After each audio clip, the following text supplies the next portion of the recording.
Hello, if it isn't the triumphant traveler. And why might you be visiting the shrine? A sign of piety, perhaps? You literally told us to come meet you here! I was just joking. I've been waiting for you. Seems like someone's in a pretty good mood. Mm-hmm. Catching up with an old friend I hadn't seen in years was truly delightful. By the way, I heard that you had a duel before the throne, with a Fatui Harbinger no less. Courageous and astute. I must say, I am most impressed.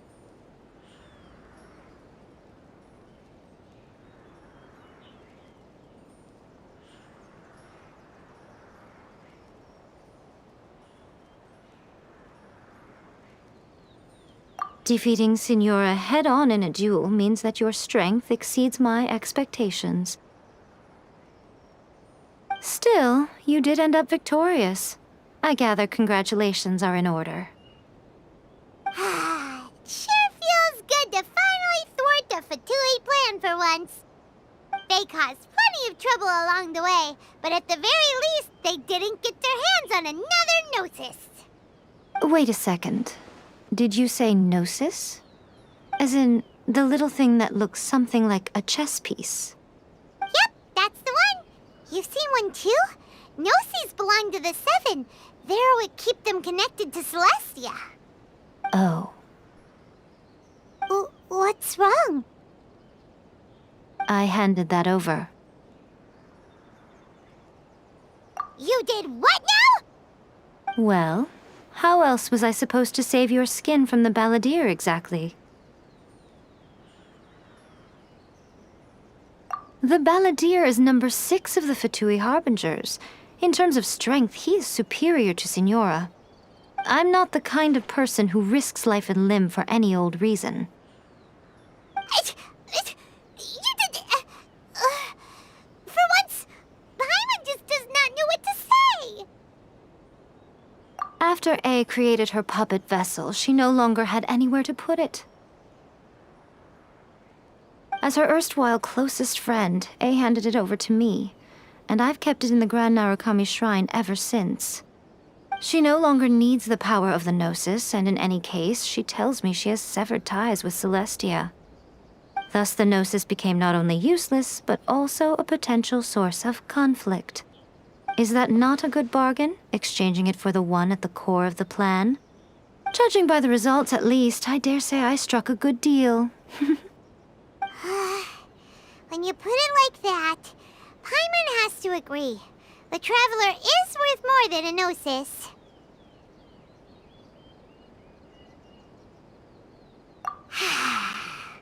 Well, what's done is done, and Paimon heartily thinks we'll be getting it back now. Let's leave the past in the past. So anyway, you still haven't told us why you called us here today. It's to thank you. Really? You intend to travel all over Teyvat, and the time has come for the Inazuma leg of your trip to come to an end, has it not? As a mark of my gratitude, I will answer any questions you may have about the road ahead or the events of the past.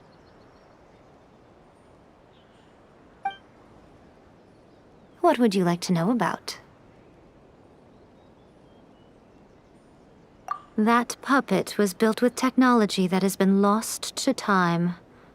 Perhaps she, as a god, is the only one privy to the knowledge of its origins. Still, there's one other thing on this topic that I suspect you may be curious to know. Before A began modifying her own godly form, she took it upon herself to create a prototype puppet. So, you mean there are 3 Raiden Shoguns? No. The prototype was merely a proof of concept.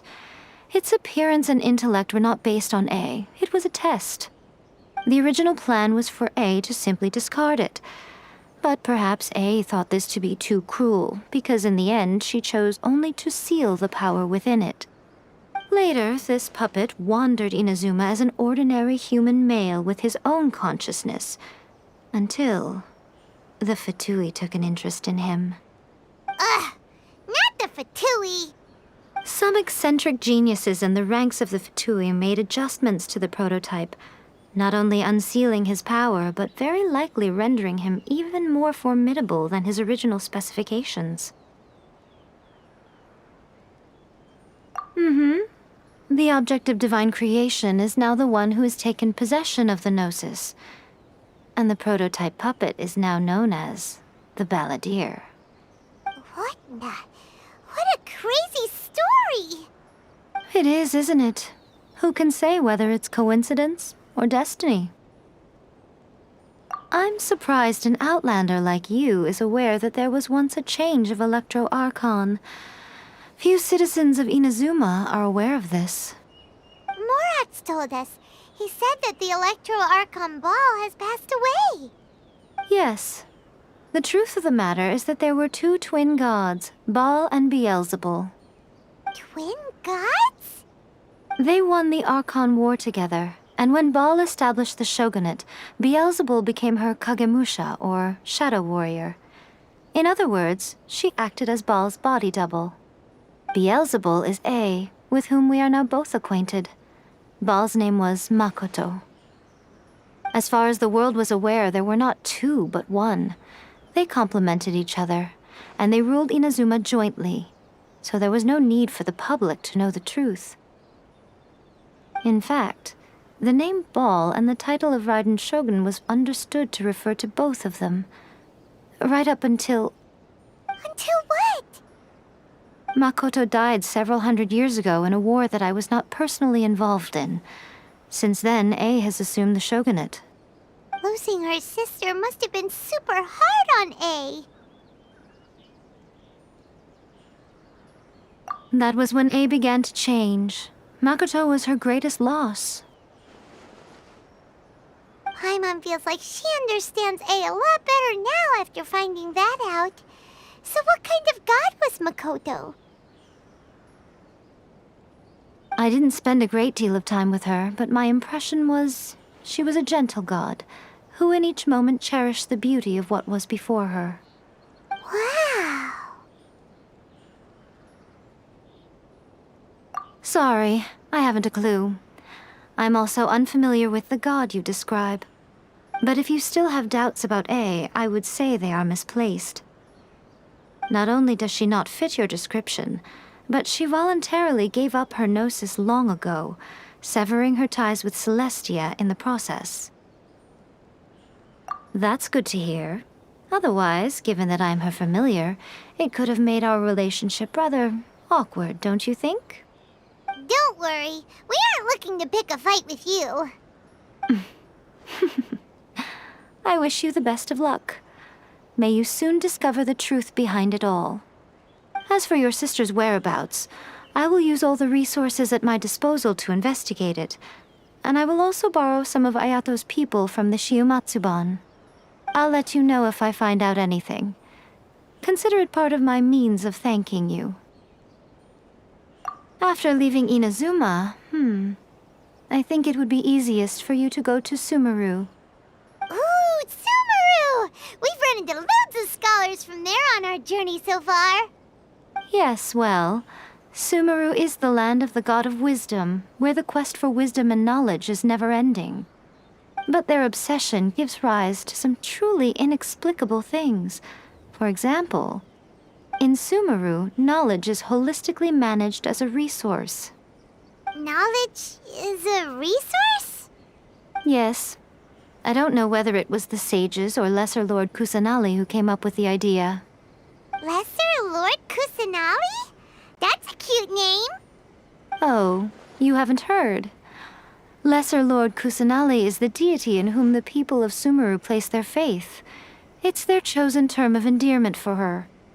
I'm sure you must have some things to discuss with her too. I wish you all the best. Are you sure? Okay then. Oh, Traveler. Do you still have the omamori I gave you? Keep it safe. Is that all you intend to do with it? There was me thinking that you might hang it around your neck to show off to the world, telling everyone who inquired that it was given to you by none other than Yae Miko, the wise and beautiful. Who in their right mind would do that? Okay, I'll stop. Now, a question for you. Traveler, what is your ambition? I see. But that is merely a small goal, based on what preoccupies you here and now. Your ambition should be something that transcends the world below and the starry sky above. Something that shines in unison with fate itself. Perhaps the reason you do not possess a vision is that such an ambition has yet to be engendered within you. It's a possibility. Continue on your journey, and maybe that moment will come to pass. By